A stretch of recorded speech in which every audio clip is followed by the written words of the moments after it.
Hello बच्चों, welcome to Rajshree Chauhan classes. आज मैं आप लोगों को मराठी सुलभ भारती वर्कबुक मेरे पास है।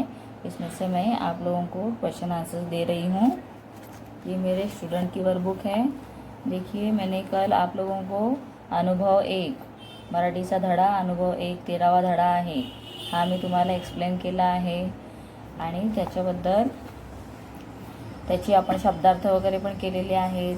तर आज मी तुम्हाला याच्यातले क्वेश्चन आन्सर्स देणार आहे। आज हम क्वेश्चन आन्सर्स करेंगे। याच्यामध्ये आहे एका वाक्यात उत्तरे लिहा।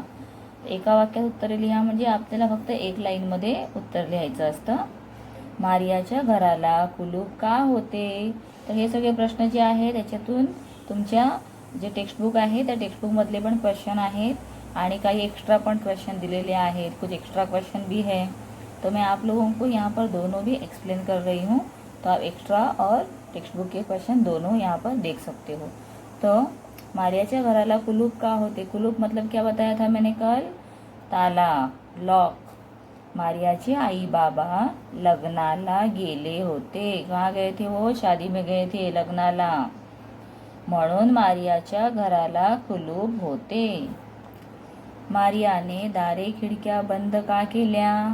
उसने दरवाजे खिड़की सब बंद कर ली है। क्यों बंद किया था उसने? प्रचंड वारा व धो पावसामुळे दारे खिडक्या धाड धाड आपटत होत्या, म्हणून मारियाने दारे खिड़कियां बंद केल्या। ये भी आपके जैसे 5th स्टैंडर्ड का ही स्टूडेंट है, उसका ही ये बुक है। देखो कितनी अच्छी राइटिंग में लिखा है कि आप लोगों को आराम से रीड कर सकते हो इसे। तीसरा क्वेश्चन देखो, पाना आड लपलेले पक्षी केव्हा बाहेर आले? पाऊस थांबल्यावर पाना आड लपलेले पक्षी बाहेर आले।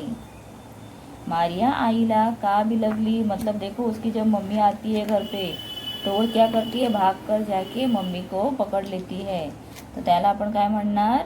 बिलगली।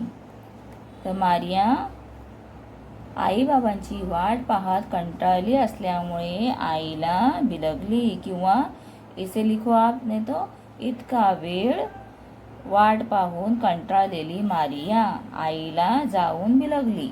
ठीक आहे। त्याच्यानंतर पहा इथे जोड्या जुळवा, मतलब हमें मैच करना है। भी हमें बहुत सारे वहाँ पे साउंड दिए थे ना लेसन में, ढगांचा गडगडाट, विजांचा आवाज, पानांचा, त्याच्यानंतर असं वेगवेगळे पाण्याचा आवाज होता। इथे दिलेला आहे तेच, ढगांचा गडगडाट, विजांचा कडकडाट, पाण्याचा खळखळाट आणि पंखांचा फडफडाट। तर इथे ऑप्शन दिलेले, तर मी तुम्हाला उत्तरं वाचून दाखवली आहे। तर हे उत्तर आहे, उसके आन्सर्स आहे। आता पुढे पहा, या पुढील गोष्टींची आवाज लिहा। अभी यहाँ पर देखो, दरवाजे का कैसे आवाज था? धाड़ धाड़। तो दारे खिड़कियाँ एकमेकांवर आदळतात, मतलब दरवाजे जब जोर से एक दूसरे के ऊपर क्या होते हैं, बैंग होते हैं, पटकते हैं, तो कैसा आवाज आता है? धाड़ धाड़। पाऊस पड़ता ना, तो पाऊस पड़त होता, बारिश में कैसा आवाज है? धो धो, रिमझिम रिमझिम। इधर लिखा हुआ है देखो, रिम आणि झिम। पानांतून पाणी गळताना, टप टप। जो पानी बारिश में क्या होता है, जब पत्ते हैं, झाड़ के पत्ते हैं, उनके ऊपर पानी जमा हो जाता है और पानी कैसे गिरता है? पत्ते से नीचे टप टप टप टप ऐसे गिरते रहता है।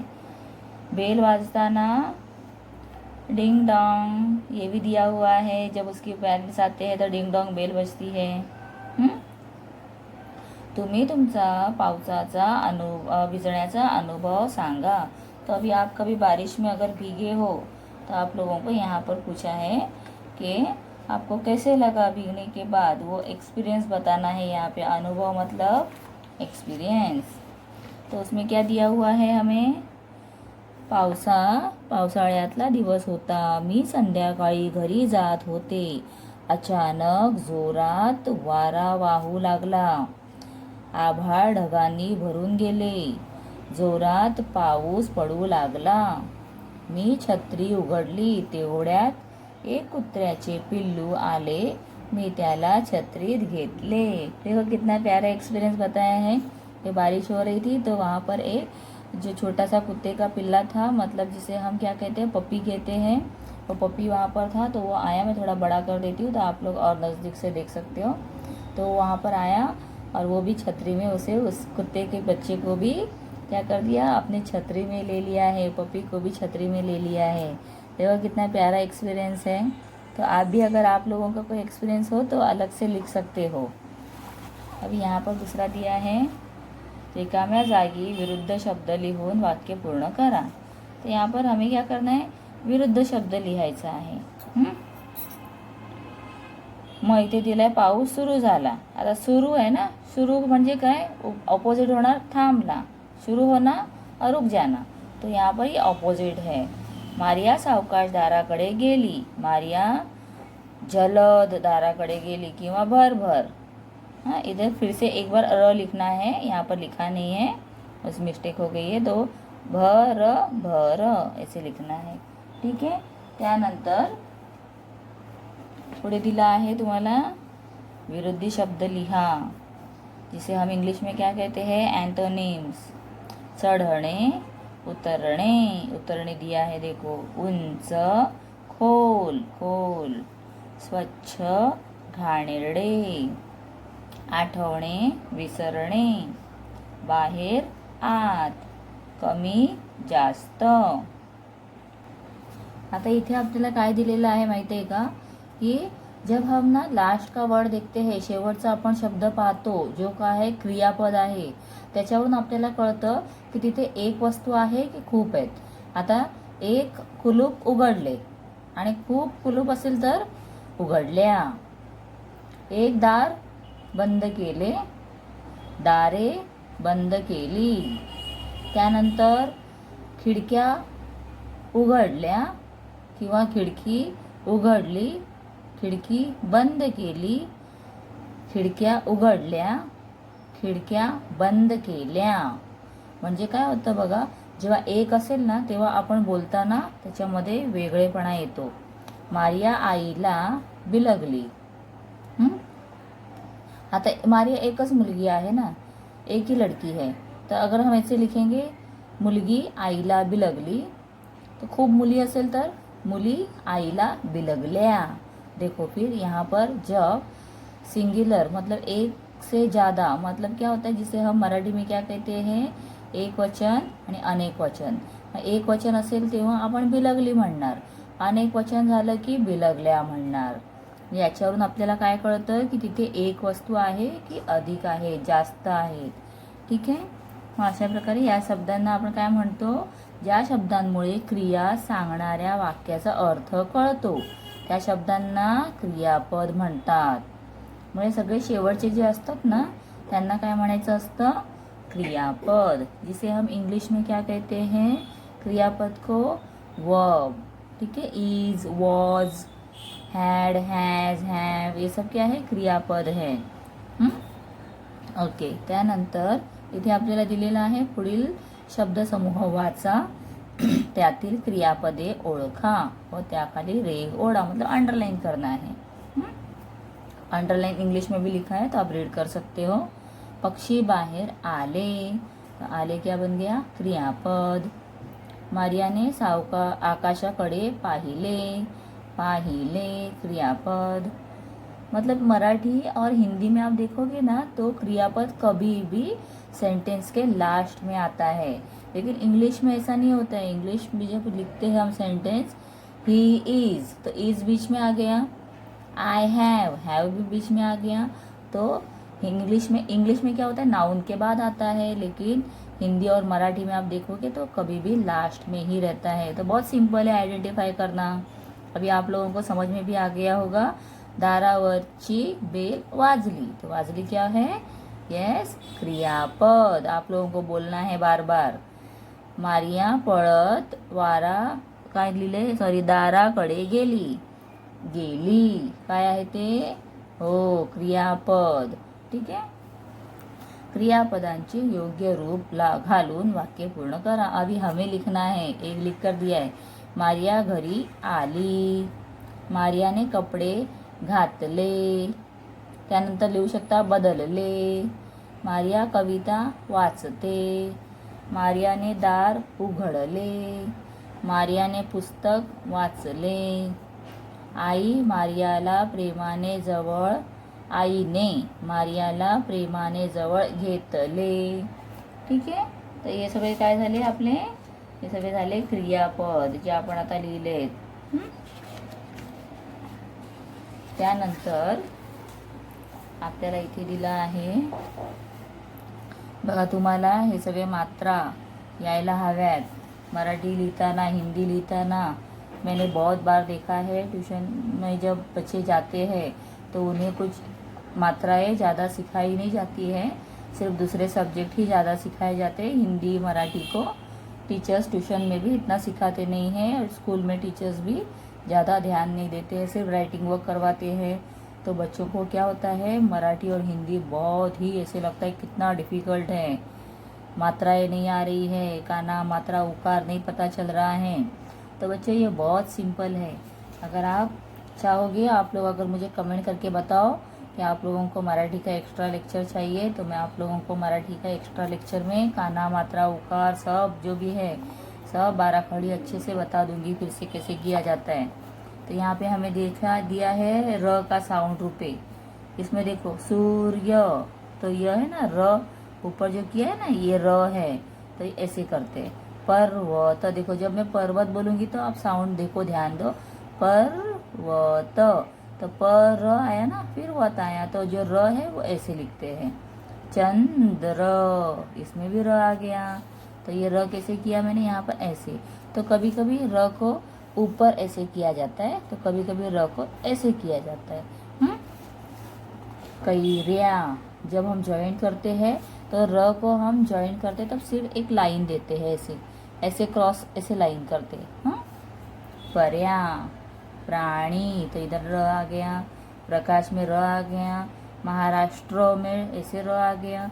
तो र के कितने टाइप हो गए हैं यहाँ पर, मैं आप लोगों को अलग अलग लिख कर दिखा देती हूँ, आप लोग याद रखोगे ना. ये देखो, एक तो र आता है ऐसे ऊपर, जिसे हम कहते हैं ऐसे रफार देते हैं. फिर यहाँ पर साइड में ऐसे भी आ जाता है जैसे प्रकाश में आया है. फिर महाराष्ट्र में देखो तो नीचे ऐसे हुआ है, जैसे एरो में हम करते हैं उस तरह से. फिर जब हम ज्वाइन करते हैं कैर्या, फेरिया, तो ऐसे ऐसे सिर्फ किया जाता है. तो ये सब क्या है, ये सब र है.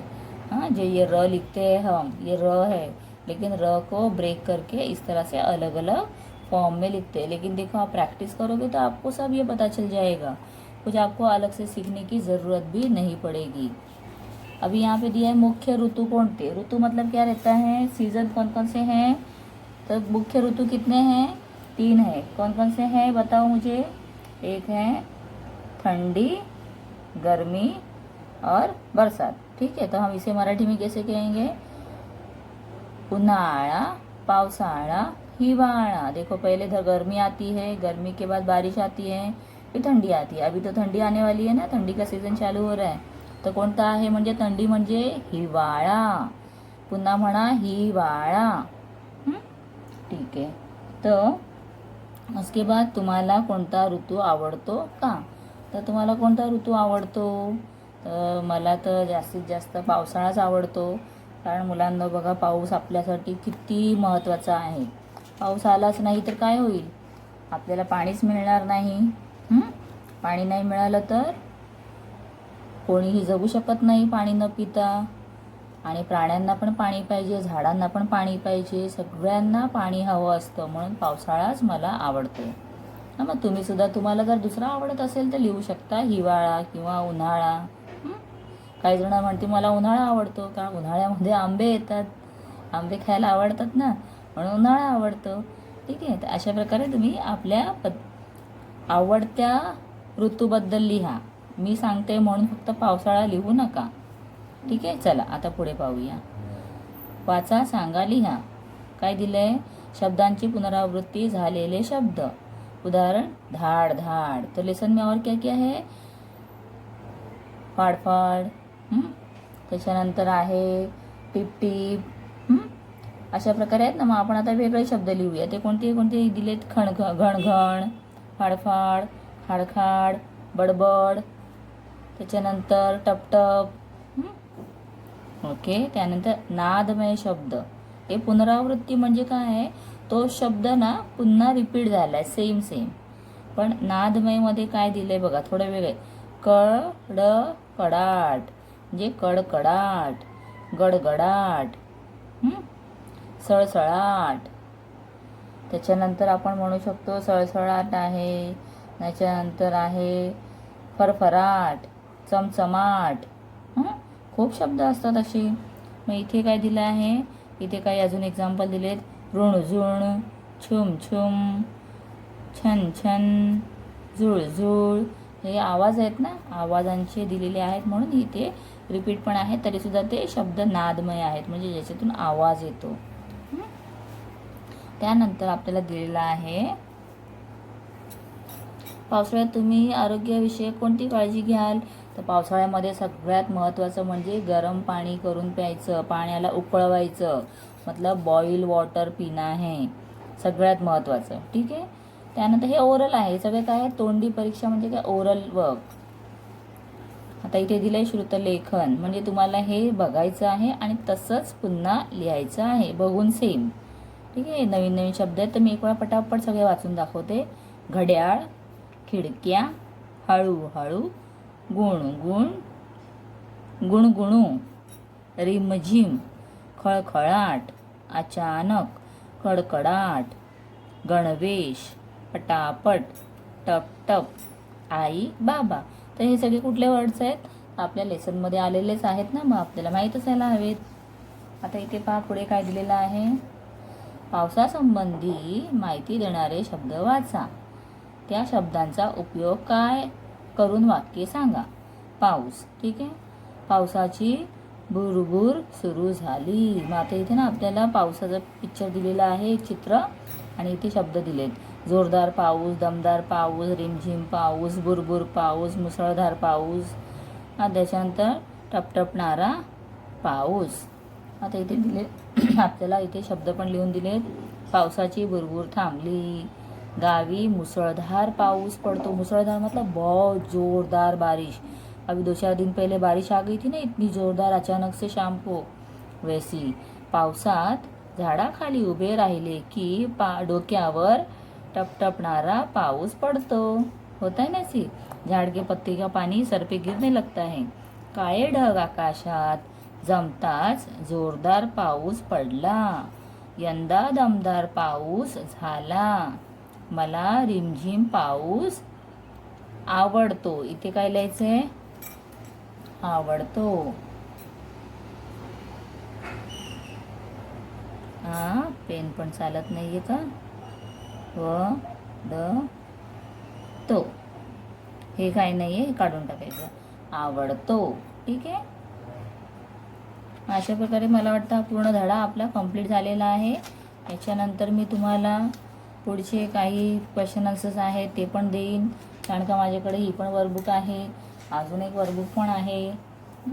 तर मी त्याच्यातून पण तुम्हाला एक्स्ट्रा क्वेश्चन काही वाटले तर मी तुम्हाला लिहून देईन. तर त्यामुळे तुम्ही काय करायचं आहे, चांगला अभ्यास करायचा, आणि काही तुम्हाला डाऊट असेल तर मला कमेंट करून सांगायचं. ठीक है. कमेंट करके मुझे आप लोग बता सकते हो. और प्लस आप लोगों ने अगर चैनल को सब्सक्राइब नहीं किया है तो फटाफट सब्सक्राइब कर दो, ताकि आप लोगों को आने वाले सब वीडियोस फटाफट मिल जाएंगे और आपका स्टडी भी अच्छे से हो जाएगा. ठीक है बच्चों. Okay bye.